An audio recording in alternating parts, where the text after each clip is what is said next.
한참 떠드는데 그 핸드폰하고 마이크가 연결이 안 됐다는 걸 지금 발견해가지고 다시 또 촬영에 들어갔네. 이게 아직까지 혼자 촬영하는데 익숙하지 않아가지고 아직까지 좀 시행착오가 있네요.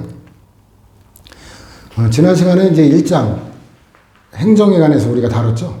행정에 관해서 끝났고 이제 2장 행정법이라는 제목으로 이제 다루게 되는데, 자, 지난 시간에 강조했던 것 중에 여러분들이 명심해야 될 거는 이 법과목은 죽은 과목이 아니라 현실과 계례된 과목이 아니라 현실과 관련돼서 적용되는 실용적인 학문이다. 따라서 어때요? 시사 문제에 관심을 갖고 시사 문제와 연결을 해가지고 다루지 않으면 안 된다라는 거예요. 그래야 이해도 되고 기억도 오래 간다는 거죠. 저 같은 경우도 내년 공인노무사 시험 합격을 목표로 공부하고 있는 여러분과 똑같은 시험 종류는 다른데, 저도 수험생이거든요. 수험생의 이제 지인데, 신분이라는 용어는 이제 일본 한자이기 때문에 제가 가능하면 안 쓰려고 지라는 말을 이제 주로 의식적으로 쓰려고 하는데, 그래서 수험생의 지로서 저도 마찬가지예요. 제가 여러분들에게 그냥 괜한 소리 하는 게 아니라 저도 이제 매일같이 제 블로그에도 노동사건에 관한 시사 이런 것들을 계속 정리해서 올리고 있고, 왜냐면 저도 보고 관심 있는 다른 친구들도 보라고. 그래서 그 사건 사고에 관한 그 언론 보도를 통해 보면은 이 법률이 현실에서 어떻게 적용되는지도 이해할 수 있고, 구체적으로. 그 다음에 이제 이게 어떤 경우에 법률의 흠결이 발생되는지 이런 거 심층 기획 보도도 굉장히 도움이 되죠. 그 다음에 이제 사건이 있을 때마다, 아니면 뭐 이미 지나간 사건이라 하더라도 교재 판례가 나오면 대법원 홈페이지에 가가지고 일일이 다 이제 내용을 확인하고 복사 붙이기 해서 해당되는 법률 조항 밑에다가 관련 판례로 같이 정리하는 작업을 같이 하고 있거든요. 물론 이제 저는 이제 평균적 수험생하고는 좀 다른 입장이긴 하죠. 법학 전공을 했기 때문에 일단 법률 용어에 관한 기본적인 감각도 있고, 그래서 뭐 다른 수험생들이 대법원 판례까지 일일이 다 확인해 가면서 공부하기는 뭐 쉽지는 않을 건데, 어쨌든 간에 그 전 판례를 다 그렇게 하기는 어렵더라도 어떤 이제 시사적인 사건이 발생됐을 때 그와 관련되는 법률을 찾아서 또 대법원 판례에 그 관련되는 중요한 것들, 그런 거라도 이제 사건이 보도될 때마다 발췌해서 찾아보는 습관, 이렇게 되면 여러분들 실력이 부쩍 늘어날 거라고 생각을 합니다. 자, 행정법에 관한 거는 이거는 두 번째 2강에서 개략적으로 설명했고, 앞으로 뒤에서 구체적인 데 설명할 거기 때문에 간단하게 넘어갑시다. 행정법이라고 하는 건 행정에 관한, 근데 행정의 어떤 내용이냐, 조직, 작용, 구제 세 가지인데 핵심 뭐라 그랬어요? 조직, 작용은 권리구제에 의해 필요한 범위에서만 다루기 때문에 결국은 행정법은 한마디로 말하면 권리구제에 관한 학문이다라고 누누이 했죠. 그 다음에 행정에 관한 법이지 국회에 관한 입법법, 법원에 관한 사법법이 아니다. 이건 뭐 취재될 거리도 없어요. 공법이지 사법이 아니다. 이거는 1편에서 공법관계와 사법관계 구별 실익과 구별 기준에 관해서 상세하게 다룰 거. 국내법도 행정법의 법원이라는 제목으로 상세하게 다룰 거기 때문에. 근데 이제 국내법을 의미하는데 국제법 중에 예외적으로 국내법과 같은 이유를 갖는 게 있습니다. 헌법 6조 1항에 보면은 헌법에 의하여 체결 공포된 조약과 일반적으로 승인된 국제법규는 국내법과 같은 이력을 가진다. 이래서 예외적으로 인정되는 게 있고, 그 다음에 행정법의 특성, 이건 분류 문제거든요.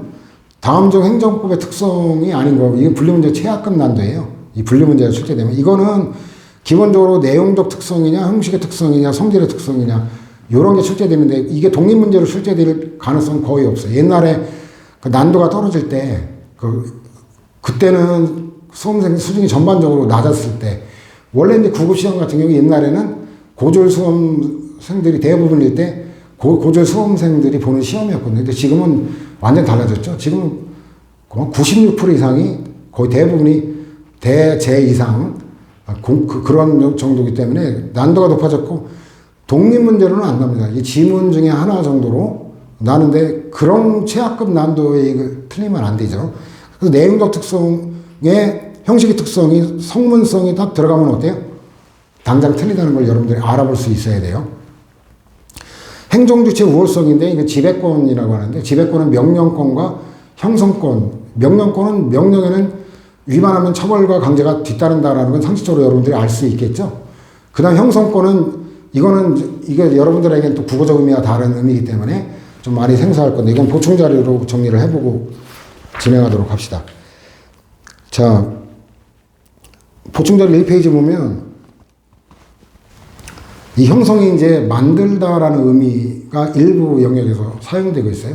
만드는데 이것도 국어적인 의미, 뭐 물건을 만든다, 기계를 만든다, 뭐 이런 의미가 아니라 그 정책이나 어떤 결정 이런 의미로 쓰이죠. 그래서 예를 들어 보면 형성적 결정 이거는 행정행위 종류에서 판단 여지가 인정되는 영역 4가지 영역 중에 형성적 결정에 하는데 정책 결정, 뭐 공공시설 설치 결정, 뭐 이런 정책과 결정이 인정되는 영역이고 계획 제량하면은 계획 수립 과정에서 행정관청에게 계획 주체에게 인정되는 광범위한 형성의 자유다. 이것도 여러분들 음미할 게 뭐냐면 광범위한이라는 수식어가 들어가는 걸 염두에 둬야 돼요. 지난 시간까지 배웠던 것 중에 통치행위도 고도해라는 수식어가 안 들어가면 통치행위가 아니라 그냥 정치적 성질을 갖고는 통치행위 인정이 안 된다 그랬죠. 그 다음 판단 여지도 고도의 전문적 기술적 판단을 요하는 영역, 이 고도해라는 수식어가 들어가야죠. 여기도 그냥 광범위한이라는 수식어가 안 들어가면 계획 재량이 인정이 안 됩니다. 그 다음에 우리한테 더 중요한 거는 이제 일반적 의사표시라는 부분이죠. 이게 이제 일반 국어적인 의미하고는 완전히 다른 건데, 일반적인 의사표시로 이거는 법률 관계는 한마디로 말하면 권리무 관계를 얘기해요. 이것도 이제 1편에서 상세하게 다루게 되는데, 자, 법률 관계를 발생, 변경, 소멸, 이것도 한마디로 얘기하면 변동이라 그래요. 그래서 이 형성이라고 하는 건 일방적인 의사표시로 법률 관계를 발생, 변경, 소멸시키는 이걸 갖다 형성이라고 그러고, 그와 같은 권리나 권한을 형성권이라고 그러고, 그와 같은 성질의 소송을 형성해소, 그와 같은 판결을 형성 판결, 그와 같은 판결의 이력을 형성력이라고 하는 거예요. 이거는 이제 좀 지금 여러분들의 입장에서 이해하기가 조금 어려울 수 있는데, 일단은 뭐 단어에 친숙해진다라고 이해는 안 되더라도 그냥 이런 단어를 봤다, 친숙해지는 과정이다. 한 번 만나서 친해지기 어렵죠. 인간관계도 마찬가지로 법률용어 생소한 거 있으면 한 번에 친해지려고 생각하지 말고 일단 반복될 것이다. 뒤에 이렇게 해서 여기서 머무르지 말고 치고 나가라. 통독으로 끝까지 치고 나가라. 아직은 책이 이상권이 아직 안 나오는데 조만간 나올 거예요. 아직은 이제 끝까지 통독하기가 여건이 지금 안 되는데 나중에 책이 다 나오면 통독으로 끝까지 가야 되는데 여러분들이. 그래서 이거는 형성이라고 하는 거는 예를 들어 보면은 그 보충 자료에 있기 때문에 이제 말로 설명을 하는데, 예를 들어 보면 그 형성의 지금은 이제 일단 분류만 먼저 한번 볼까요? 좀 전에 얘기했죠. 형성적 행정이. 예. 그래서 좀 전에 안 봤나? 아까 촬영 실패한 데서 또 들었던 거구나. 자, 행정의 내용에 따라 분류가 명령적 행정이, 형성적 행정이 이렇게 나눠지거든요. 명령적 행정행위는 하명어가 면제, 형성적 행정행위는 특허인과 대리. 이런 것도 두문자 따라서 강의하거나 두문자 따라서 외우는 수험생이 있는데 이거는 전혀 불필요한 거예요. 왜냐하면 두문자는 머리 두자에서 앞 글자 따는 하명의 하자, 그 다음 허가의 허자, 면제의 면자, 그래가지고 하허면 뭐 이딴 식으로 외우는 걸 두문자 암기라 하는데, 이런 하허면 뭔 면소재지 얘기하는 거 나중에 보면 써먹지를 못해요. 하허면 이게 뭐지? 그 두문자 수백 개 뭐 외워놓고 정작 뭐에 관한 두문자인지 몰라가지고 못 써먹었다는 웃지 못할 현실이 제 법대 동기들한테도 일부 있었거든요. 결국 그런 지적 능력 갖고는 고시에 합격할 수가 없죠. 자, 그래서 어쨌든 이런 경우는 어떻게 그럼 대처하는 게 좋겠냐? 논리적으로 끌어내면 더 좋은데, 논리적으로 한번 볼까요? 논리적으로 명령적이라고 하는 거는 국어적 의미하고 좀 달라요. 이 개념이 명령적이라고 하는 거는 의무 부과와 의무 해제예요. 그래서 의무 해제라는 건 명령이라고 통상 안 하잖아요. 그 의무 해제라는 개념만 외우면 이건 끝나요. 종류하고 개념하고 연결을 시키면. 자, 하명은 의무를 부과하는 게 하명이에요. 허가하고 면제는 의무를 해제하는 게 허가 면제예요. 그럼 어때요? 명령적 행정이라는 개념을 알면 의무 부과 하명, 의무 해제, 허가 면제. 어때요? 애울 거 없이 그냥 끌어낼 수 있어요. 근데 그래도 이제, 나는 그렇게 접근하는 게 좀 습관이 안 돼서 좀 까다롭다면, 그 독송법, 조선시대 선조들이 한일천 따지 뭐 이렇게 했듯이 독송법으로 하명, 허가 면제, 이러면 끝나버려요. 근데 그거는 사실 그것도 불편해요. 왜냐면 어차피 하명, 허가 면제 개념을 알아야 되거든요. 명령적 행정의 개념을 알아야 되거든요. 그러면 아는 개념 갖고 연계만 하면 될 거를 불필요하게 뭐 하허면이라든가 또 하명허가 면제, 이건 사실 불필요한 추가 암기예요. 이게 비효율적인 거라 여러분들 가능하면 개념과 개념을 연계하는 논리적 사고, 개념과 개념 간의 인과관계, 내적 연관관계를 논리라고 하는 거예요. 그래서 논리가 그렇게 어려운 것만은 아니거든요. 그래서 여러분들은 이제 차차 저와 함께 이제 그 공부를 하는 과정에서 자연스럽게 개념의 엄밀한 분화, 법률 용어에도 친숙해질 거고 논리적 사고 능력에도 친숙해질 거예요. 그래서 뭐 전에 저를 미리 만난 여러분들의 선배 공무원들, 선배 수험생들 입장에서는 어느 순간 자기도 모르게 밥을 먹다가 법률 용어가 그냥 바로 튀어나와가지고 자기도 모르게 밥풀까지 같이 튀어나와서 당황했다, 이런 에피소드를 많이 얘기하는데, 혼자 밥 먹다가 무의식 중에 자기가 생각을 하고 있었던 거죠. 맞다, 기속력. 이 순간 법률 용어만이 아니라 그냥 밥풀까지 같이 튀어나와서 민폐를 끼친 적이 있다. 이런 에피소드는 그 하나의 완성해가는 과정에서 겪게 될 겁니다. 지금은 생소한 법률 용어가 이제 어느 순간 자연스럽게 여러분의 것으로 될 거예요. 그 다음에 이제 형성적인 개념, 특허인과 대리. 근데 이 중에서도 가장 형성의 개념과 가장 부합하는 거는 이제 그 특허거든요. 행정청이 국민에게 권리나 권리 능력, 기타 법률상의 지위나 포괄적 법률상의 지위를 만들어주는 게 바로 특허예요. 그 다음에 이제 만들어주는 게 없는 걸 만들어주면 특허라 그러고 새로 만들어주는 거. 그 다음에 인간은 사인의 그 기본행위라는 게 있는데 여기를 보충해서 완성해주는 게 인가예요. 그러니까 없는 법적 효과를 만들어주면 특허, 있는 기본행위를 보충해주면 보충도 하나의 이제 법률효과 발생의 원인이 되는 거기 때문에 이것도 형성에 들어가죠. 그 다음에 대신 만들어주는 게 법률효과를 대신 만들어주는 게 대리예요. 그래서 이것도 결국은 어때요? 형성의 개념을 알면 이 특허인과 대리라는 거는 뭐 노래 부르듯이 암송할 것도 사실은 아니다라는 거죠. 나중에는 저절로 되게 될 거예요. 형성권은 이제 그와 같은 내용의 권리나 권한을 얘기하는데 이 형성권은 특권이에요. 여러분들 그 형성권이 일방적인 의사표시로 법률관계 만드는 게 이게 일반 국민에게 허용됩니까?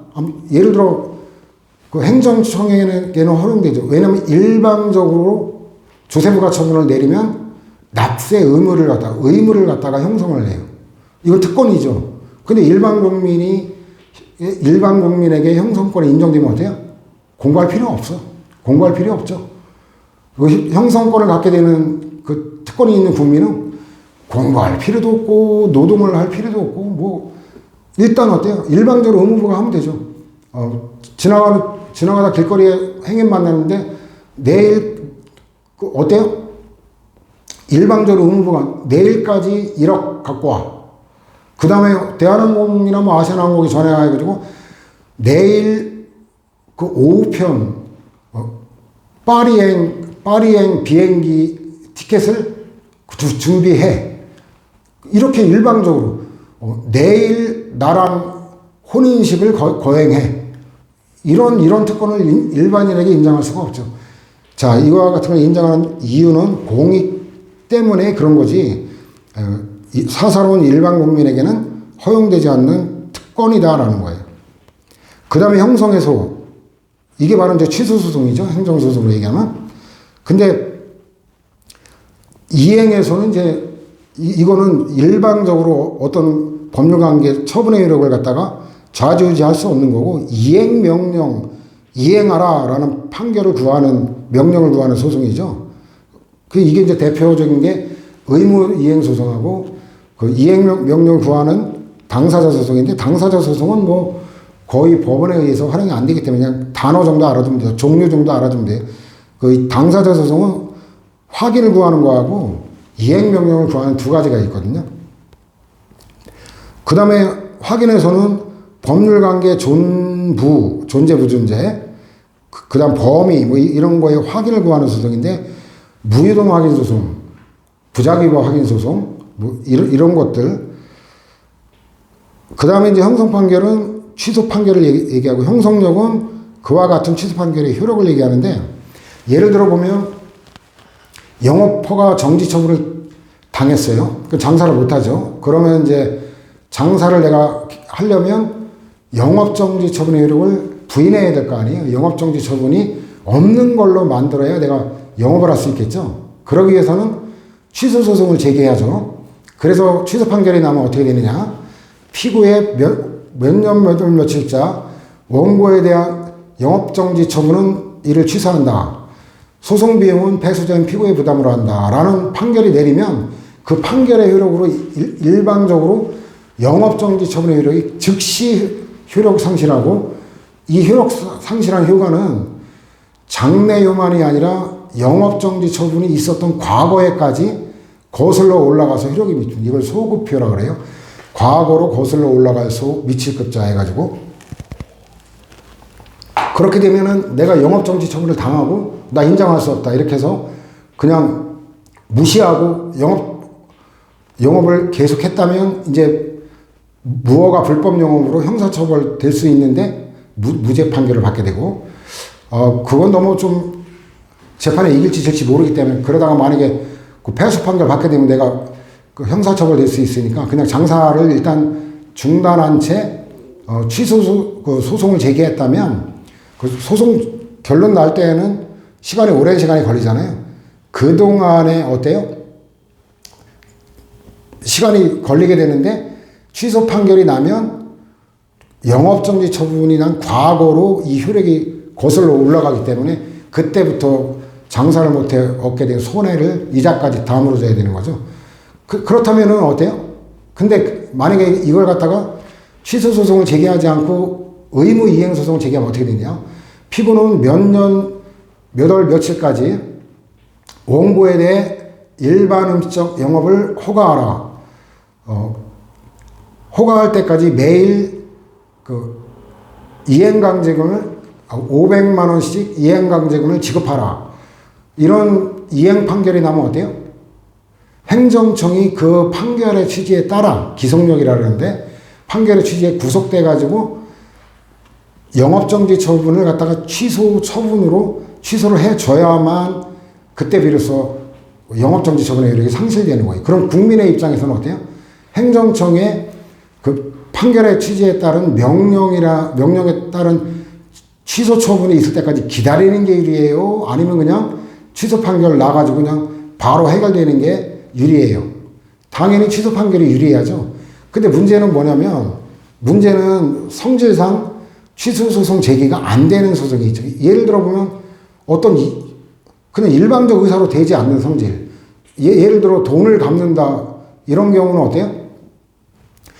내가 돈을 빌려줬는데 상대방이 돈을 갚질 않고 버티고 있어요. 그래가지고 지급 청구 소송을 제기했다. 그러면 이게 판결이 나면 그 채무자 소유 재산이 일방적 판결의 일방적인 의사표시로 그 재산이 나한테 넘어옵니까? 아니죠.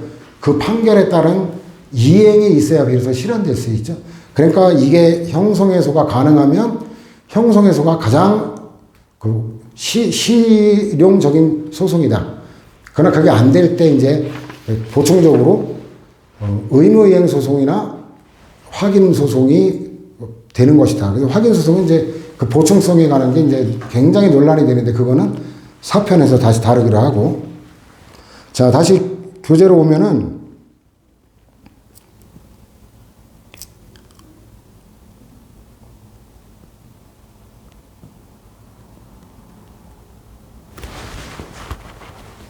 그래서 명령권과 형성권, 그 다음 공정력, 존속력, 자락관계라고 이 편에 행정의 이력으로 다루게 될 거고, 무조건 인정되는 게 아니라 공수성 필요에 의해서 법률의 규정이 있을 때만 인정된다. 공익우선성, 이게 이제 논거죠. 저와 같은 우월성을 인정하는 논거가 공익우선성. 그 다음에 불특정 나해선을 규율하는 게 일반적이라 그랬죠. 특정인을 규율하면 구체적이다. 이것도 이제 계속 반복될 용어고, 뭐 반복하는 것 같다. 이게 아까 촬영이 실패하니까 이게 아까 실패한 강의에서 한 건지 되게 헷갈리네.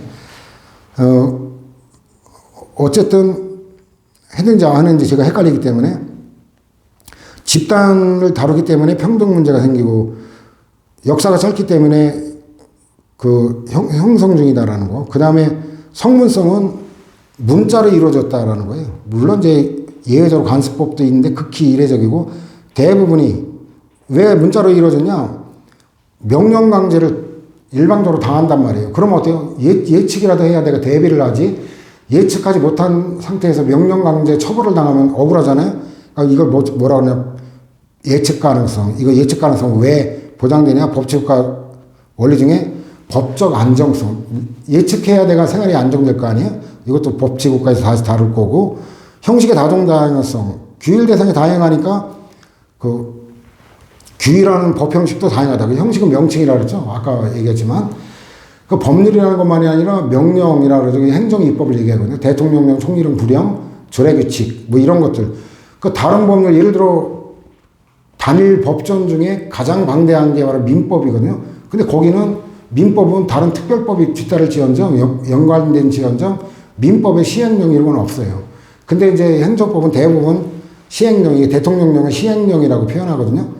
그 다음에 부령, 이거는 그 시행규칙이라고 부르고, 그 시행령, 시행규칙이 있으면 이건 통상 행정법으로 보아도 무관하다, 무방하다. 이게 이제 공원원에까지 출제됐던 거고, 단일법정이 존재하지 않다. 뭐 규율 대상도 방대하고, 이건 매년에도 몇 번씩 바뀌는 법률이 있을 만큼 수시로 바뀌고, 통일법도 없고, 역사가 짧고, 이건 뭐 간단하게 상식적인 얘기라 여러분들 읽어보길 바라고. 그 성질의 특성, 재량성. 재량은 이 국어 단어로 쓰이는데 이제 개념을 엄밀하게 정의하지 않고 쓰는데, 재량은 복수행위 간의 선택의 자유를 재량이라고 해요. 이거는 이제 앞으로 많이 쓰일 거고, 획일 강행성. 이것도 획일 강행 사적 자치를 배제한다는데, 이런 판례는 출제할 가능성이 높지는 않아요. 그래서 그냥 강행 규정인데 도시및 주거환경 정비법 이 본문 내용까지 다 외운다는 건 답이 안 나오죠. 강행 규정인데 경쟁 입찰의 방법이 아닌 방법으로 이루어진 입찰과 시공자 선정 계획이 무효다라는 건데 외우려고 노력할 건 아니에요. 최신 판례라 그냥 당황하지 말라고 한 번 놓은 건데, 왜냐면 이 판례가 출제돼도 이 지문이 아니라 다른 지문 갖고 얼마든지 정답 보는데 지장이 없기 때문에. 자, 그럼 여기서 여러분들이 명령 규정, 그 다음에 효력 규정, 이게 보충자료 잠깐 볼까요? 보충자료 2페이지 보면 이 강행법규의 다수설은 이제 강행법규는 둘로 나눠진다 그래요. 명령 규정, 다른 말하면 단속 규정이라 그러고. 그 다음에 이제 그 효력 규정, 이건 능력 규정이라고 말하는데, 자, 단어에서 우리가 잘 음미해 봅시다. 명령에는 처벌 강제가 뒤따른다 그랬죠? 명령에는 처벌 강제가 뒤따른다. 그러니까 얘는 강제 집행 처벌 대상이 된다. 근데 효력 규정은 뭐예요? 말 그대로 효력에 관계된 규정이니까 효력이 부인된다. 위반하면은. 그리고 이제 반대 해석하면 돼요. 명령 규정은 처벌 강제가 되는 대신 효력 부정이 되지 않는다. 근데 이제 효력 규정은 효력을 부정하는 대신 그 처벌 강제 대상은 되지 않는다. 이렇게 하면 이제 단어에서 우리가 끌어낼 수 있겠죠. 그 다음에 이제 그 사례를 알아야 이해가 쉽죠. 아까 명령적 행정이 허가 면제 하명호가 면제가 있다는데 예를 들어 영업허가 한번 봐볼까요? 영업허가 안 받고 영업하면 불법 영업이 되죠. 처벌강제돼요. 형사처벌 무허가 불법 영업으로 형사처벌되고 그 다음에 강제 폐쇄라는 직접 강제 대상이 됩니다. 처벌 강제 대상이 되죠. 대신에 이 불법 무허가 음식점에서 영업행위한 이 사법상 효력은 유효이기 때문에 가서 이제 여러분들이 식사를 시켜놓고 무허가 불법 영업 허가를 안 받은 불법 영업이라는 걸 알고 가서 먹었더라도 그 계약은 유효한 거기 때문에 여러분들이 식비를 내야 되는 거예요. 이 음식점 가서 음식 시키고 먹는 거의 법적 관계는 뭐냐면 그 동산의 단기 임대차. 여러분들이 가게 되면 이제 의자, 식탁, 수저 뭐 이런 거 쓰죠. 동산의 단기 임대차. 그 다음에 음식물은 어때? 임대차는 일정 기간 사용하고 원상대로 반환해야 되는데 음식은 이걸 섭취한 다음에 원상대로 반환할 수가 없죠. 이거는 이제 소유권이 나한테 완전히 이전되는 거니까 이거는 이제 매매 계약으로 들어가요. 그래서 동산의 단기 임대차와 매매 계약의 복합 계약이 바로 음식점에서 여러분들이 식사하는 게 법적 성질이거든요. 이와 같이 이제 법학 전공할 때는 이제 일상생활 이게 그 계약과 관련되거나 뭐 형법과 관계되거나 뭐에 관계되는지를 법대생들은 계속 그거를 갖다가 토론하면서 이제 실력을 쌓아가는 거거든요. 근데 이제 그 밥값은 내야 되는 거예요. 그 다음에 이제 그 건축 허가를 안 받고 집을 지었다 그러면 불법 건축물이 되죠. 형사처벌됩니다. 그 다음에 이제 강제 철거되는데 이건 행정 대집행위라 그래요. 직접 강제가 아니라 이 분류는 몰라도 돼요. 3편에 가면 당연히 이때 배우고 알게 될 거니까. 대신에 이 무허가 불법으로 지어진 건축이라고 하더라도 팔았다 매매 계약, 임대차, 전세 계약 이거는 유효하게 되는 거예요. 근데 이 효력 규정에 해당하는 게 예를 들어 대표적인 게 특허거든요. 특허, 공유수면 매립 면허 이런 거 특허 안 받고 매립 면허 양도 양수 계약 체결하면 그거는 처벌 강제되지는 않지만 효력이 무효가 돼 버려요.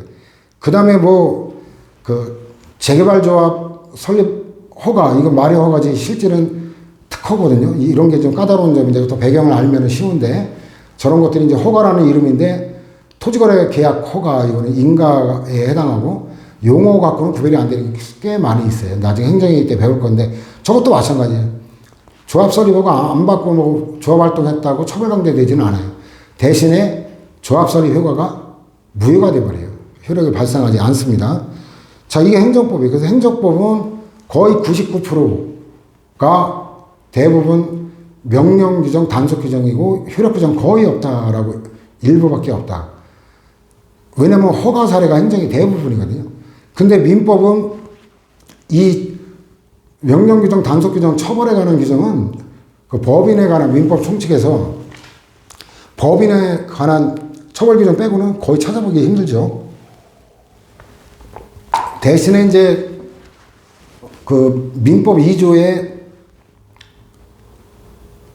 그 신의성실 원칙 내지는 민법 103조의 사회질서 위반, 반사회적 행위, 그 선량한 풍속 기타 사회질서 위반한 행위로 무효가 되는 것들이 상당히 많죠. 예를 들어 대표적인 게 도박계약 같은 경우. 도박 자금이 떨어져가지고 도박 자금을 옆 사람한테 빌렸어요. 계약 무효죠. 그 다음 매매층 계약. 어때요? 화대, 지급 의무, 법적으로는 없죠. 근데 법보다 가까운 친구들이 주변에 기다리고 있죠.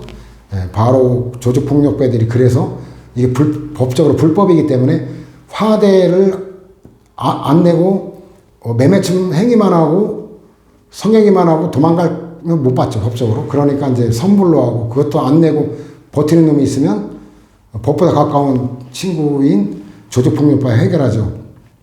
그 다음에 첩계약. 또 현행 법제하에서는 그 일부 일처제밖에 허용하지 않기 때문에 첩계약 이런 거 무효인데 다만 이제 첩계약 자체, 첩계약을 해지하면 생활비를 안 준다라는 해제 조건부 이런 것들은 첩계약을 강제하는 거기 때문에 무효이지만 그 첩계약 이후에도 그 생활비를 지급하겠다. 이런 정도는 유효합니다. 그건 첫 계약 자체를 강요하는 게 아니기 때문에. 근데 여러분 상식에 의아스러울 건데, 예를 들어 보면 평생 이혼하지 않는다라는 혼인계약, 이거는 법적으로 무효입니다. 왜냐하면 이거는 상대방의 의사결정의 자를 지나치게, 이혼의 자유, 이혼이라는 의사결정을 할 자유가 있는데 이걸 갖다 지나치게 제약하는 거기 때문에 오히려 사회 질서와 선량한 풍속에 반한다. 이래서 무효가 되거든요. 그래서 여러분들 이 애정관계나 혼인을 하지 않았더라도 애정관계나 혼인관계는 인간관계로서 여러분들이 노력해야 될 부분이지 이걸 법적으로 유지할 생각을 하지 마세요. 자, 이렇게 해서 또 관련되는 단어를 우리가 익혔죠. 그 다음에 이제 교재로 돌아오면 34, 기술성. 헌법은 굉장히 정치성이 강한 학문이에요. 이런 헌법의 특성에 관한 것도 헌법에 축제가 많이 되기 때문에 시급수험생이나 변호사 시험 준비하는 친구들은 거기 헌법에서 정리를 하면 될 거고, 또 굉장히 이데올로기 지향적이죠. 이념성의 헌법은 민주국가, 법치국가, 사회국가, 문화국가 뭐 이런 굉장히 이념적인 성격을 갖고 있죠. 근데 행정법은 굉장히 그 기술적이에요. 이 추상적인 헌법을 어떻게 구체적으로 만들 것인가, 이런 명령 규정성, 단속 규정성, 이거 이미 설명을 했죠. 기타 행위 규범성, 이것도 옛날에 문제은행에 다 들어가 있긴 해요. 그래서 어차피 이런 거 법률 용어로 기초 용어이기 때문에 알아둘 필요가 있는데, 자, 법치행정 생각하면 법에 따른 행정이에요. 오늘 시간에 다 배우게 될 건데, 법에 따라 행해야 할 의무가 있는 게 바로 법치행정이에요. 그럼 법치행정 알면, 아, 행정의 행위 기준은 법이구나. 근데 그 일반 사인들은 법에 따라 행해야 할 의무가 없어요. 사적 자치, 내 행위를 어떻게 할 것인지, 내가 매매 계약을 체결할 것인지 말 것인지 상대방 결정의 자유, 어떤 내용으로 체결할 것인지 내용 결정의 자유, 뭐 구두로 할지 그냥 서면으로 이렇게 해서 사인까지 할지 방식의 자유, 뭐 이런 식의 내 마음이 행위 기준이에요. 그래서 이 행정법은 행위 규범성이 강하고 재판 규범성이 상대적으로 약하다는 거지, 없다라면 틀립니다. 당연히 어때요? 행정사건에 관해서도 당연히 행정법 위반하는 게 위법 여부가 다툼이 되면 당연히 소송 제기하고 재판하죠. 그 다음에 사법관계에는 주로 재판 규범성이 강한데 행위 규범성도 일부 있다. 상대적이다. 사회과학에 절대는 없다라는 것도 여러분들이 감각을 익힐 필요가 있어요. 그 다음에 한목적성, 민주성과 복리성, 이런 가볍게 그냥 목록 정도만 보면 될 거고, 그 다음에 행정법의 지도 원리에 관해서 가장 중요한 거는 법치국가 원리, 법치행정. 그래서 나머지는 분류 정도 가볍게 알아두면 될 거예요. 이것도 보충 자료에 보면 추가적 개념인데, 헌법의 구체화법은 이 성질만 있는 게 아니라 수단성, 기술성도 있고 추가적으로 그렇다는 거고, 실질적 법치주의도 형적 측면을 무시한다는 게 아니라 실질까지 중시한다는 거고, 급부행정유부설도 침해만이 아니라 급부까지 적용된다는 거고, 이런 식으로 그 추가적 개념을 몰아놨는데 해당될 때 설명할 거기 때문에 여러분들이 부담 없이 한번 읽어주면 될 거고, 교과서는 오토마이어, 얘는 헌법은 변해도 행정법은 존속한다. 양자가 관계가 없다라는 걸 강조했죠. 그 법실증주의자로 쉽게 말하면 독일 행정법의 아버지라고 하는데, 쓰레기 계열의 법학자라고 생각하면 돼요. 어용학자. 그래서 이건 뭐 알아둬서 나쁠 건 없어요. 지금 시대 정신하고 안 맞는 학자고, 옛날에 출제는 됐는데 다시 출제될 가능성이 높지 않은데, 최근에 출제된 거는 05년까지 출제가 된 바 있어요. 이건 상대적이라는 거지 뭐 절대적인 건 아니라 그랬죠. 프리츠 베르너는 알아둘 필요가 있을 거예요. 사람이 이름까지 외우려고 할 건 아니고, 얘는 헌법의 구체화법이다. 근데 이거는 이게 오늘날 지지받는 건데, 이것도 구체화된 헌법 행정법이라는 표현이 04년까지 출제가 됐는데, 이거는 좀 알아둘 필요가 있어요. 근데 이건 추가적 개념이라고 그랬죠. 기술성, 수단성을 부정하는 게 아니고 추가적 개념이다라는 거고. 그 다음 페이지 가면, 그 가치의 기본 이념은 실정 법원에 구체되어 행정을 구속하는 행정법 기본 원리를 구성한다는 의미다. 이것도 그 14년 변호사 시험에 출제됐는데 이것도 뒤에서 자기 구속 원칙 이런 거로 보게 될 거니까 지금은 여기서 넘어가도 좋습니다. 민주국가 원리는 헌법에서 굉장히 중시되는 거예요. 그래서 헌법에는 논의될 거나 관련되는 그 분량이 상당한데 우리는 제목 정도 알아두면 되고 그 대한민국 민주공화국에 모를 사람 없죠. 헌법 그 1조 1항 그 박근혜 탄핵 국면에 그 촛불 집회할 때 그죠? 그때 뭐 노래까지 만들어줬던 거죠. 그 다음에 1조 2항 대한민국의 주권은 국민에게 있고 모든 권력은 국민으로부터 나온다. 이건 뭐 워낙 유명한 거고 이거는 뭐 교양 삼아 당연히 알아둘 필요가 있는데 우리 이제 행정법적 구체화가 행정법에 이제 출제가 가끔 됐던 건데 이거 읽을 거 없어요. 제가 얘기했죠. 국민주권, 국민이 주인이다라는 거죠. 그러니까 주체 표지예요. 주체 표지를 대입해서 납득이 가면 해석이 되면 읽을 게 없고 그 다음에 참여민주주의 또 노무현 대통령 정부를 참여정부라고 했죠. 주체 표지, 참여 표지 이 제목 갖고 요 밑에 거는 다 끌어내죠. 자 볼까요? 행정 주체성 인정 뭐예요? 공무수석 사이는 줄임말인데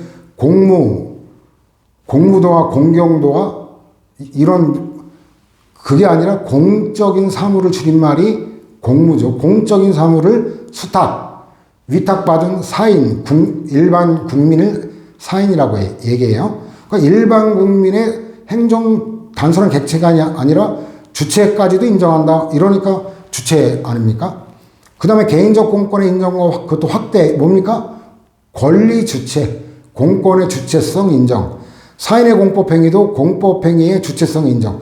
옛날에 공법행위는 오직 공권력을 가진 행정 주체만 할 수 있다라는 건데 이제 바뀌었죠. 사인도 공법적 효과와 관계되는 공법행위의 주체가 될 수 있다. 그 다음에 비공식 행정작용은 국민과 협의 합의에 의한 거를 개념 자체가 그래요. 이것도 국어 단어하고 다르죠. 개념은 어차피 외워야 된다 그랬죠. 자, 그래서 이것도 어때요? 개념이 비공식 행정작용은 뭐 뒷구멍에서 거래하는 행정이 그런 의미가 아니라 국민과 협의 합의를 통해 행하는 행정을 말한다. 이 개념을 알면 당연히 어때요? 국민이 협상에 대등한 주체로 참여한다. 주체 참여 표지. 그 다음에 행정 절차의 주민 참가, 청문 공청회인데 이거 뭐 참가 표지잖아요. 지방자치법상 주민의 권리. 이거 7급 수험생과 변호사 시험 준비생은 목록부터 알아야 됩니다. 이게 헌법상 기본권이냐, 지방자치법상 또 권리냐, 주민투표에 관한 법률에 있느냐, 이게 어느 법상 권리냐, 헌법상 권리냐, 이런 것까지 다 외워야 되는데, 9급 수험생은 암기 부담이 줄죠. 권리 나오면 권리 주체, 이런 행정법상 구체화는 이제 최소한의 개념만 알고, 그 다음에 주체 참여, 요거만 알면 다 몰아 때리는 거지. 이게 숫자로 세어보진 않았지만 뭐 한 10개 되는 것 같은데, 이걸 외울 이유는 없다.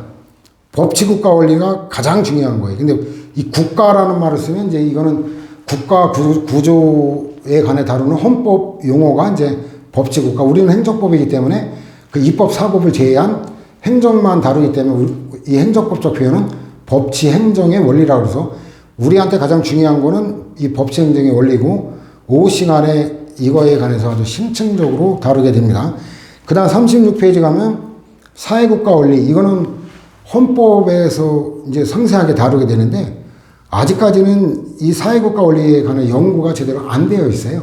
그래도 사회국가 원리에 관한 헌재 결정도 축적된 게 이렇게 많지는 않고 뭐 그 인간다운 생활할 권리 뭐 이런 게 가장 대표적인 거고 그 사회복지 뭐 사회보장 이런 단어가 들어가면 그 사회국가다라고 그 정도로 행정법에서 그 정도 알아두면 될 거예요. 참고로 얘기하면 사회국가하고 사회주의 국가는 다릅니다. 사회국가는 이건 사회가 국민의 최소한의 생활을 보장하는 국가를 얘기하는 거고 사회주의 공산주의하고는 이거는 전혀 다른 개념이거든요. 그 점은 오해하면 안 될 거고 문화국가 원리도 이것도 뭐 헌법에서 이제 일부 다루게 돼요. 근데 우리나라가 굉장히 옛날에 찬란했던 문화를 자랑했었죠. 삼국시대, 뭐 고려시대, 조선시대도 그렇고, 뭐 지금도 문화국가 원리 이제 한류 해가지고 뭐 케이팝 뭐라는데, 저는 뭐 개인적으로는 방탄소년단이 뭐 엄청난 모양인데, 뭐 그런 쪽에는 아직 관심이 없어가지고 뭐 노래가 뭔지 제목도 모르고, 방탄소년단 생긴 얼굴 구별해도 얼굴도 모르고 이름 말할 것도 그런데, 이게 엄청난 그 지금 유행을 하고, 이거는 우연이 아닙니다. 왜냐면 여러분들 고려 때 형식적으로 국가는 유지했지만 사실상 원나라의 몽고족의 속국이었죠. 속국이었을 때 그때도 어때요? 그때도 뭐 원래 다 그렇죠. 원래도 그때 소위 기득권 세력이나 권력층은 그 몽고풍이라고 해가지고 뭐 변발해가지고 뭐 희한하게 머리 뭐 닦고 여긴 싹 밀어버리는 그 변발, 그런 게 유행한 반면 또 어때요? 원나라 황실에서까지도 어때요? 고려양이라고 해가지고 고려 문화가 또 유행하는, 거꾸로도 이 문화적 우월성, 이거는 군사력 갖고 별개의 쟁점이고, 이걸 뭐라고 그러냐면 문화총량이라 그래요. 문화총량의 크기가 큰 나라는 일시적으로 점령하거나 지배할 수 있을지언정 영원히 지배할 수가 없습니다. 그래서 뭐 일제강점기도 35년으로 끝난 거고, 더 이상 이런 일은 없을 겁니다. 있다면 우리의 옛날 영토 대마도를 되찾고 일본 본토를 합법적으로 통합시키는 이런 일이 가능하면 가능하겠지. 다시 우리가 병합되는 일은 없을 거예요. 잠깐 쓸데없는 얘기하는데, 그래서 이게 우연이 아니다. 이거는 누적된 문화총량을 우리가 잠시 일제강점기라는 순환도 겪었지만 문화총량은 어디 가는 게 아니다라는 그거고, 이걸 가시화시킨 그 전환점이 됐던 거는 김대중 대통령의 문화정책 때문에 현실화된 거거든. 그때 이외 지속적으로 했던 게, 즉 지원하되 간섭하지 않는다. 그래가지고 그때 이후에 쿼터제, 영화 같은 경우 쿼터제도 세계적으로 어때요? 모범 사례로 벤치마킹되는 대표적인 거였고, 또 외색 문화라고 금기시됐던 일본 문화도 개방을 허용하게 되고, 이러면서 우리의 문화 경쟁력이 이제 향상이 된 거죠.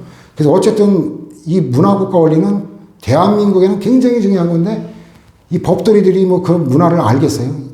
그 1년에 영화 한 편 못 보는 이런 마인드 가진 애들이. 그래서 어쨌든 법적으로는 뭐 중시되지는 않고 있습니다. 지방분권이지 중앙집권, 이게 아니다라는 거예요. 이 지방자치에 관한 건 이제 강론에서 상세히 다루기 때문에 구급수험생은 이제 조례에 관한 법률 유보와 위임 재임의 한계에 관한 뭐 그런 정도 판례 정리하면 될 거고, 사법국가다. 이거는 사법국가라는 얘기는 뭐냐면 행정소송을 법원 조직의 일종으로 되어 있는 법원에서 다룬다는 거예요.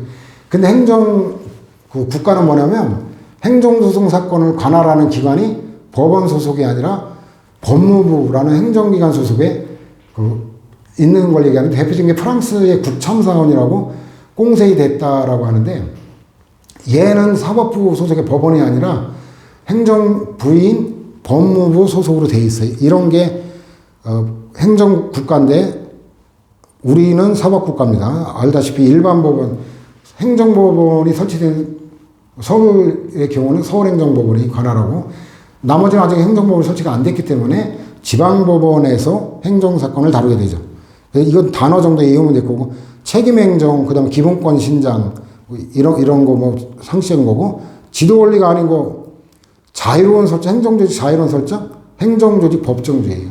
헌법, 이게 96조에 돼 있어. 행정조직은 법률로 정한다. 이게 헌법의 96조에 명문화되어 있기 때문에 행정조직을 제멋대로 뭐 할 수가 없습니다. 법률에 의해서만 가능하다. 그 다음에 이제 지방자치단체를 전면적으로 부인한다? 있을 수가 없죠. 이거 헌법의 위반이고, 행정국가가 아니라 우리는 사법국가다. 이걸 바꾸려면 헌법을 개정하지 않으면 안 되는 거거든요. 자, 이렇게 해서 오전 강의 마무리하고 식사 맛있게 한 후에 오후에 뵙겠습니다. 수고 많았습니다.